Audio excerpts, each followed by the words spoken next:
We were up by 23 in the second quarter. All seemed like smooth sailing. Not tonight, my man. Not tonight. Even had a travel by Josh Hart, man, when he should have just shot the three. What's going on, man? What were your thoughts on this game? I mean, listen, there will be no crash out from me here tonight. But I wasn't pleased. Interesting big picture thing is I've seen a lot of people on Twitter say that, I don't buy the Cavs in the playoffs. They're a great regular season team, but I don't buy them in the playoffs. I don't know what basketball game you're watching, if that's your feeling, but the Cavs are very clearly a great team. I know we sat Cat tonight, but they sat, three very important rotation players in Donovan Mitchell, Ty Jerome, DeAndre Hunter. I think they sat Sam Merrill as well, who's their three-point marksman. And, they still figured out how to get their shooters open. They're very well coached. They were down 23, like you said, Alex. They didn't panic. They were ready. They got back up and they punched back. And you know what? When they started to turn the momentum and cut our lead, we were the team that kind of cuddled up and went into the turtle shell. We didn't figure out how to adjust. We didn't figure out how to punch back. So there's a little bit of concern there for me because I feel like, for whatever reason, adversity has been something that we struggle with as a team all year. And I didn't see that know-how, that fight that I was looking for tonight. Even though you could say that maybe this wasn't a game that had a strong level of urgency for the Knicks that maybe it should have. They wrapped up. They knew by the fourth that they clinched the third seed and they were going to play the Pistons. We'll get into that later. But I was concerned about some things tonight. Big picture, I'm not super worried, but it would have been nice just to get one win against the Cavs or the Celtics before getting into this postseason. And then, like you finished the monologue, going into the postseason on a three-game skid. We got Brooklyn on Sunday. It's not what you want. It's not ideal. It's not what you want, indeed, bro. And look, Knicks on a three-game skid right now. I I don't even know how to feel at this point. It's just what was it? I was tuning into CK2K doing the play-by-play, and he read out a comment saying, we're going to be up by someone commented in the chat saying we'll be up by 20 at the beginning of the game and still lose it. And I just got to laugh because it's like, what is going on at this point, man? And I'm just disappointed in the execution. Like, even though Atkinson, you could say the team, it's a meaningless game. It wasn't a meaningless game entering in tonight because you didn't walk up the third seed. We know Tibbs has that mantra of you play for the best positioning, you want the third seed. That's just who he is as a head coach. We already know that. And so to take it lightly towards the end of the game, I'm not thrilled by that just because they had more players out. But I'm honestly just ready for the postseason to begin, man. Because honestly, this is where that's where the real test is going to be made for this team, for the head coach. But if you're going to look at this game and dissect it through and through, should you be worried? I don't know. It all depends. But I think if you're Tom Thibodeau right now and your team's on a three-game skid and you lost to three playoff teams that you could be facing all in a row, you know what I mean? Entering the postseason, I'd be a little worried if I was the head coach, just because you should be entering, like, look, Boston. That was like a dress rehearsal of a game if I've ever seen one. Okay, you went out there, wanted to compete, you had the lead, you wanted to prove something that, hey, you can compete, you can hang with these guys. You lose that one. You want to tell me that Detroit didn't matter? You could tell me that Detroit didn't matter, but you had some of your starters out there. You had your top two guys, two all stars, two guys that are all NBA talents out there. You have probably one guy in Cade Cunningham out there for Detroit, and you lose that one.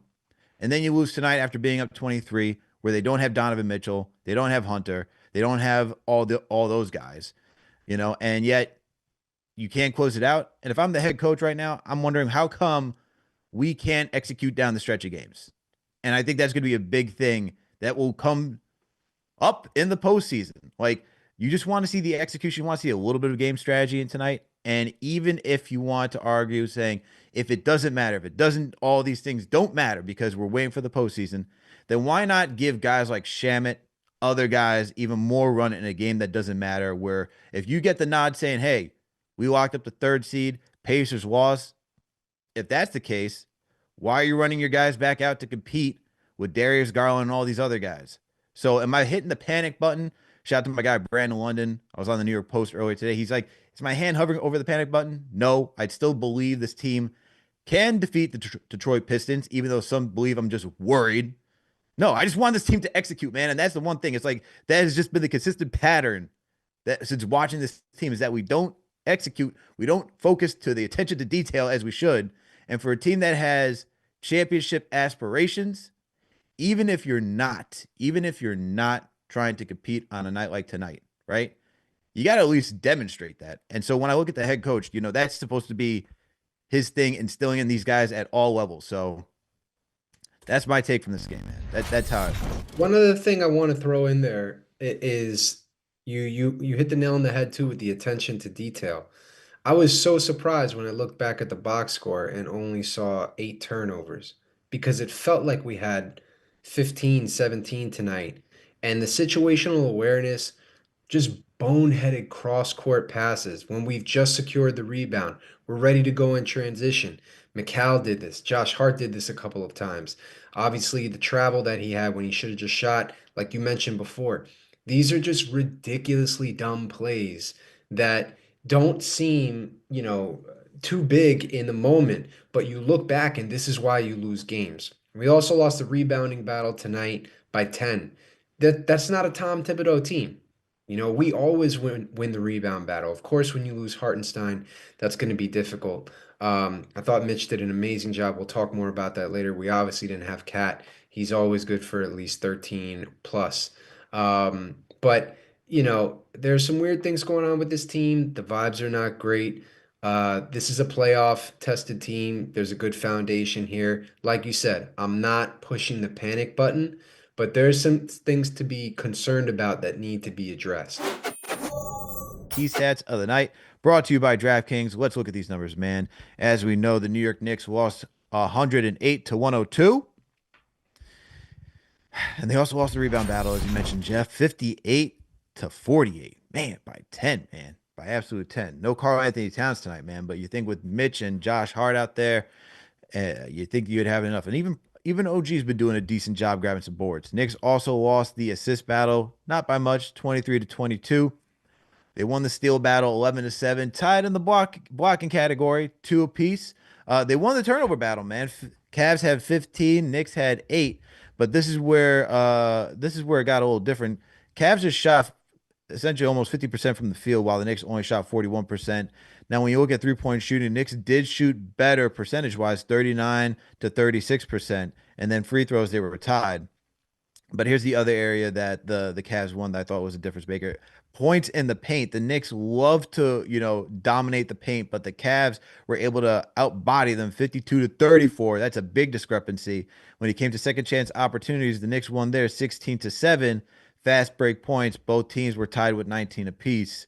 So, biggest takeaways for me, man, it's the rebounding and the points in the paint. This Tom Thibodeau led team always loves to battle in the paint, always loves to control the glass, and they just didn't do that tonight. Yeah, I'm looking at I think we both hate single game plus minus, but Josh Hart minus 16, Mikal Bridges with 17 and 8, a minus 14. Um, Honestly, it kind of fits the eye test for me, man. I felt like both of them were a little underwhelming tonight. Mikal did have some big buckets here and there, a couple buckets here to stop some runs, but um, I didn't see enough from them tonight. I didn't see enough from them in some of the other parts of the game, especially with Josh. I know he had 11 rebounds, but I just didn't see his energy is what I want out of every game. I want to see this guy flying all over the court. I want to see him, getting a ton of deflections, things like that, making it really difficult for someone to, dribble or move around. I just didn't see that. And it's been that way for a little bit now. He's kind of just been like walking through games a little bit, turning it on here and there, and then just kind of like wafting in and out. So Yeah, McCall and Josh are guys that I kind of noticed in that vein. And that, ladies and gentlemen, is Key Stats of the Night, brought to you by DraftKings and good people out there.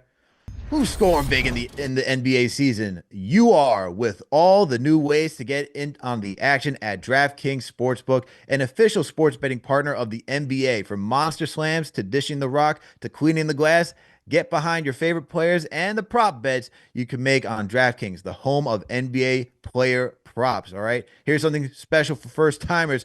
New DraftKings customers bet $5 to get $150 in bonus bets instantly. All right. So take it to the rack with DraftKings Sportsbooks. Every point counts. Download the DraftKings Sportsbook app and use the code KFTV. That's code KFTV for new customers to get $150 in bonus bets when you just bet $5 only on DraftKings. The crown is yours. All right. You got a gambling problem? Call 1-800-GAMBLER. In New York, call 877 8 HOPE NY or text HOPE NY 467369. In Connecticut, help is available for problem gambling. Call 888-789-7777 or visit ccpg.org. Please play responsibly. On behalf of Boot Hill Casino and Resort, located in Kansas, 21 place age and eligibility varies by jurisdiction. Void in Ontario. Sorry for the Canada people out there. Bonus bets expire 168 hours after issuance. For additional terms and responsible gaming resources, see dkng.co/bball. Yes, sir. Good to be here. I just want to make just two quick rapid fire points just to piggyback on what Lando said a bit. Like, I don't want to just jump on the Tibbs hate train just yet. Like, obviously there's some flaws, but I'm gonna give him until the end of this playoffs. To me, honestly, it's either Eastern Conference, and if we don't make it, we may have to look into some other options. I think we may have a similar situation, kind of like the Warriors. Mark Jackson built those guys up. Steve Kerr kind of came in, took them over the hump. And I think Tibbs, he kind of played his role. He helped instill a culture. He instilled some toughness. But I think what some people said in the comments, he's a bit outdated in today's modern NBA. I think that's true. This roster specifically, he had a chance to kind of show he had the opportunity to modernize the Knicks offense. Like, all the pieces are there. I don't see it. I don't see any schemes. I did see a little bit more schemes when Jalen Brunson was out. You saw some more ball movement, people moving without the ball, but now that he's back, it's kind of like we're back to the same thing.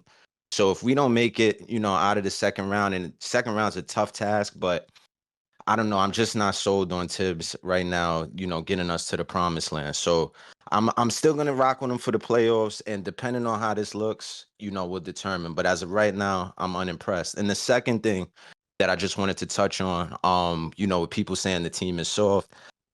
I don't want to necessarily say that the team is soft. Like, we definitely have some hardworking good guys. Like, I Mm-hmm. don't think we have anyone who is, ready to tussle on it. That's why I love PJ Tucker. A lot of people are, throwing PJ Tucker some slack, but what he did for us in the Pistons game is exactly what I think we need going into the playoffs. I need him in the rotation a little bit more.